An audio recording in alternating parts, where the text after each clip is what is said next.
Welcome to the Clear Skin Almanac, the kind gardeners keep in their pocket creased pages, pencil notes, and a calm attitude that refuses to panic at the first weed. In this almanac, your face is not a battlefield and it's not a machine, it's a living garden. Blackheads are not dirt curses and they're not proof you are failing. They are a predictable outcome of soil conditions. When poor, soil becomes compacted. When the surface gets irritated, when debris and film accumulate at the openings, when repeated friction bruises the ground, and when you keep digging at the same spot every night because you want instant perfection. A good gardener doesn't win by yanking everything aggressively and scraping the ground bare. A good gardener wins by making the soil stable, keeping the pathways open, controlling pests gently, and repeating small maintenance actions long enough that the garden takes care of itself. That is the entire philosophy of blackhead prevention. Cultivation beats panic. So let's begin at the beginning, the soil test. Every garden has soil, and every soil has a behavior. Some soil is naturally richer in oil, like clay soil that holds moisture and can compact. Some soil is drier and cracks easily. Some soil is sensitive and reacts to every amendment. The number one mistake gardeners make with clogged soil is over-tilling. They think if they churn the earth hard enough, the soil will finally become perfect. But over-tilling destroys structure. It breaks the tiny networks that keep the soil stable. In skin terms, over-scrubbing and harsh cleansing strip the barrier, increase irritation, and make the pore lining behave more sticky and reactive. Sticky shedding plus oil is how plugs form. So the first almanac rule is this: do not till the soil every night. You will not get fertile earth. You will get dust and compaction and more weeds. Now, what is a blackhead in garden language? Imagine a pore as a tiny burrow with a small opening. Under the surface, there is a gentle flow of oil like a slow, protective sap. There is also constant shedding of microscopic leaf litter, tiny dead cells. In a healthy garden, leaf litter is light and breaks down and exits naturally. But when the soil is irritated or compacted, that leaf litter clumps. It mixes with oil. It forms a little plug at the opening, like a clogged drain filled with wet mulch. At the surface, that plug can darken in appearance like mulch exposed to air changing color. The gardener sees a dark dot and assumes it is filth, but the dot is often simply the visible tip of a traffic problem. If you want fewer dots, you don't just pull mulch out of drains. You prevent drains from clogging in the first place by keeping the soil structure stable and the surface calm. Now, the almanac always asks, what are the main forces that ruin soil structure? In poor gardens, there are 4 major forces, and each one behaves like a different kind of trouble in a garden. Force 1 is compaction, caused by repeated pressure and friction. Think of it like people walking over the same garden bed every day. Masks rubbing, straps pressing, phone edges, chin-on-hand habits, wiping sweat with friction, rough towels. This is foot traffic. Foot traffic compacts soil. Compacted soil drains poorly. Poor drainage equals clogs. If your blackheads cluster along mask lines, chin ridges, jaw corridors, or one cheek where your phone presses, you are looking at a foot traffic problem. You cannot fix a foot traffic problem by adding more fertilizer. You fix it by changing the traffic. You put stepping stones. You redirect pressure. You reduce rubbing. You stop constantly adjusting the mask. You clean the phone surface. You pat sweat rather than rubbing it into the soil. This is basic gardening. Protect the bed from repeated trampling, and the soil improves without drama. Force 2 is film buildup, which is like a layer of plastic mulch laid over the soil and never lifted. Sunscreen, makeup, sweat film, environmental particles, hair product drift, these are not inherently bad. Mulch can protect the ground. The problem is when mulch becomes a sealed lid, trapping moisture and debris at the pore openings overnight. If you apply film during the day and remove it poorly at night, you create a greenhouse at the pore opening, warm, occluded, sticky. That environment favors plugging, The gardener's solution is not to scrape the ground with a shovel. The solution is to lift the mulch gently and completely at night, without tearing up the soil underneath. This is the dissolve and lift principle. Remove films with method, not force. Your skin should feel comfortable afterward, not squeaky and tight. Tightness is the soil cracking. It means you stripped too much protective structure. Force 3 is over-pruning, which sounds like a good idea until you've destroyed the plant. Over-pruning in skin is over-exfoliating and over-scrubbing. People see texture and assume they must remove more. They add scrubs, strips, strong masks, repeated extraction, and they call it deep cleaning. But what they're doing is stripping the protective canopy and leaving the soil exposed. Exposed soil dries, inflames, and becomes more prone to clumping. Then they see more texture and prune again. This is the prune panic cycle. The almanac's rule: you prune lightly and on schedule, if at all, and you never prune in anger.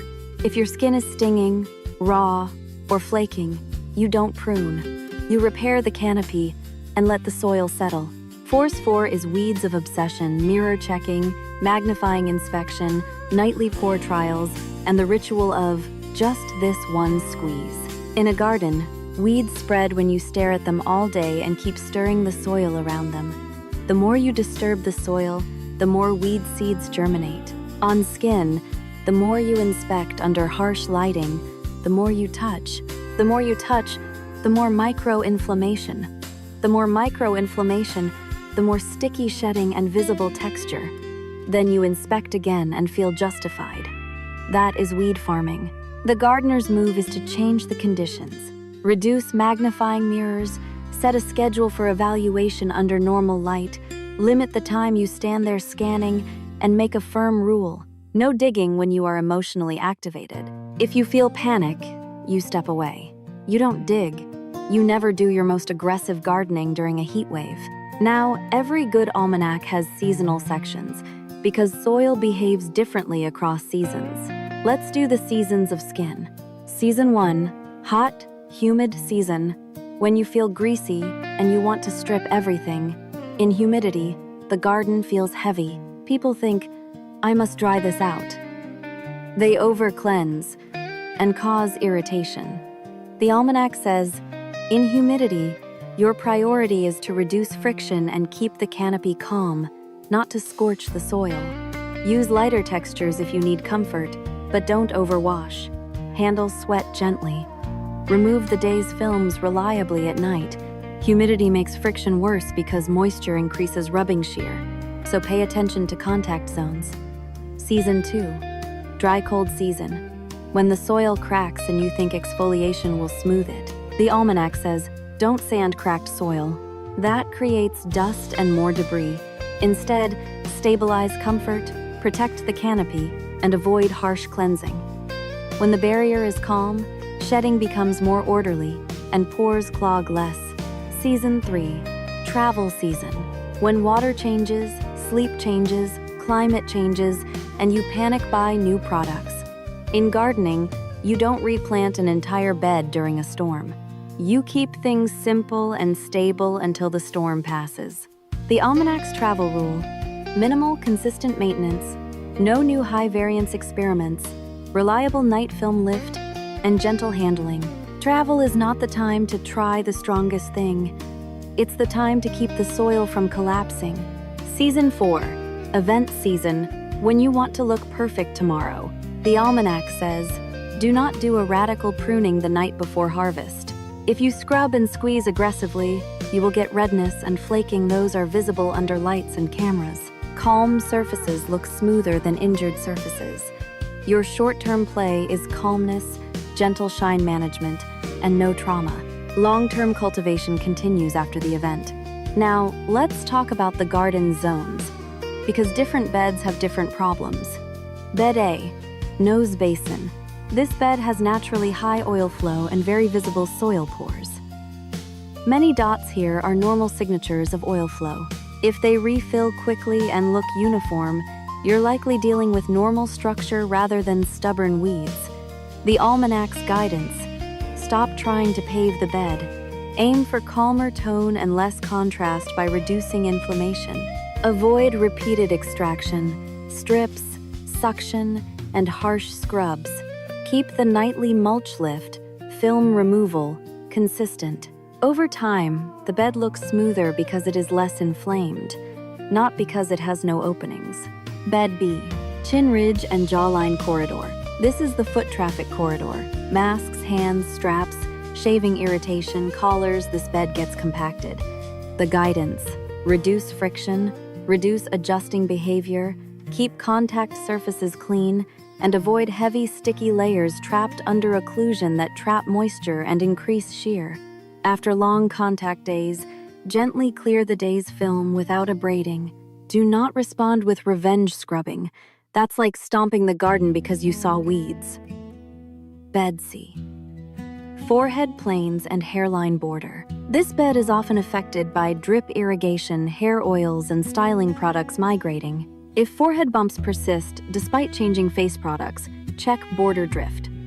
The guidance: keep heavy hair products away from the skin boundary and clear the border gently at night. Don't keep sanding the forehead. You'll irritate the canopy while the drip continues. Bed D. Cheek sides. If one side is worse, that's a clue. Gardens don't randomly choose one side. Humans do. Phone pressure, sleeping friction, habitual touching, these create asymmetry. The guidance: reduce contact and clean surfaces. Rotate pillowcases if that's a factor. And reduce face-touching defaults. Now, the almanac must address the most dangerous gardening style: all or nothing. All or nothing gardeners ignore the garden for days, then spend Saturday doing violent reset work. They rip, strip, scrub, and squeeze. The garden is raw, and then it takes a week to recover. During recovery, pores clog again because the soil is irritated and shedding is chaotic. Then the gardener blames the garden. No, the gardener used hurricane tactics. The almanac's antidote is the minimum daily tending plan plus the rainy day plan. The minimum daily tending plan is simple. At night, lift the day's films without abrasion. Keep the surface comfortable, don't dig and squeeze. In the morning, don't overwash. Protect the garden from the sun, avoid new disruptions. The rainy day plan is what you do when you're exhausted. You do the smallest version of night clearing that still prevents overnight film persistence, and you go to bed. You do not skip entirely, and you do not punish the garden tomorrow. You return gently. That's how you avoid the binge reset cycle. Now, let's talk about pests. In gardening, pests don't appear because you are bad. They appear because conditions favor them. In skin, the pest is the urge to pick, squeeze, and overcorrect. The urge feeds on stress, boredom, and harsh lighting. Pest control is environment design. Remove magnifying mirrors, set a time limit for mirror sessions, keep hands busy, and create a pause ritual when the urge shows up. The pause ritual is simple. Step back, exhale slowly, occupy hands elsewhere for 60 seconds. Urges crest and fall like waves. You don't need to obey them. Every time you don't pick, you reduce inflammation. Every time you reduce inflammation, you reduce sticky shedding. Every time you reduce sticky shedding, you reduce plugging. That is how pest control reduces blackheads without a new product. Now, the almanac includes a realistic timeline because gardening is not instant. Soil structure doesn't fix overnight. If you stop over-tilling today, you won't see a perfectly stable bed tomorrow. But you will begin the stabilization process immediately. Less irritation, less redness, less compulsion. Over 2 to 4 weeks, the soil becomes calmer and clogs form less aggressively. Over 8 to 12 weeks, recurrent cycles can reduce substantially if you keep the system stable. The most important point is that you must evaluate on a gardener's timeline, not a bathroom's spotlight timeline. If you judge daily under harsh lighting, you will always feel like you're failing, and you'll start digging again. Instead, evaluate under consistent normal light at scheduled intervals and look for stability indicators: comfort, fewer compulsion episodes, fewer raised plugs, calmer tone. Now, the almanac's final page always includes a compact rule set you can remember when you're tempted to do something dramatic. Rule 1. Don't overtill. No harsh scrubbing, no aggressive stripping, no weekly extraction binges. Rule 2. Lift mulch nightly, remove daily films reliably without abrasion so exits stay clear. Rule 3. Protect the bed from foot traffic, reduce friction, contact pressure, and constant rubbing in problem zones. Rule 4. Don't garden during a heat wave, no decisions under mirror panic and harsh lighting. Step back and calm first. Rule 5. Keep a rainy day plan, minimum nightly tending on exhausted nights to prevent collapse. Follow these rules and your garden will not become poreless plastic, but it will become calmer, smoother, and less dramatic. The biggest victory is not a face with no pores. It's a face you stop thinking about because the garden runs quietly. That is what good gardeners want. Not control, but stability. Congratulations, human operator. You have acquired the Pore Stabilizer 9, an interspecies dermal interface designed to reduce recurring dark dot phenomena commonly misidentified by earthlings as dirty pores. Please read this manual fully before activating the device. Failure to follow instructions may result in increased redness, barrier destabilization, and repeated "why is it back again" incidents. The manufacturer is not responsible for damage caused by unauthorized modifications, panic-based manual overrides, or the use of magnifying mirrors under harsh bathroom lighting, classified as optical distortion amplifiers. Section 1. Device Purpose. The Pore Stabilizer 9, Zero Hereafter Stabilizer, is designed to maintain stable exit flow conditions at epidermal microports earth, term, pores. The stabilizer does not erase pores, because pores are necessary infrastructure. The stabilizer reduces the frequency of visible plugs reaching the surface by stabilizing the environment that causes those plugs to form. The stabilizer is optimized for long horizon operation. Attempting to